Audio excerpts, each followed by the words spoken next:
بسم اللہ الرحمن الرحیم۔ السلام علیکم ناظرین، زندگی ٹی وی چینل پر خوش آمدید۔ آج ہم کاروبار و تجارت پر صحیح بخاری کی حدیث نمبر 2069 کا بیان کریں گے، جس میں اللہ پر توکل کے بارے میں بیان کیا گیا ہے۔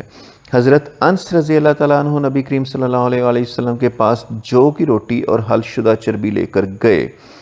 نبی کریم صلی اللہ علیہ وآلہ وسلم نے مدینہ کے ایک یہودی کے پاس اپنی زرع رہن رکھی اور اس سے اپنے خاندان کے لیے کچھ غلہ لیا۔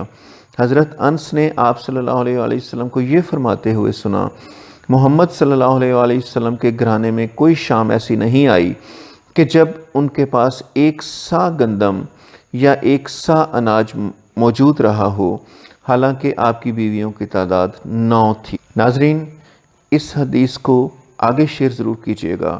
بہت شکریہ۔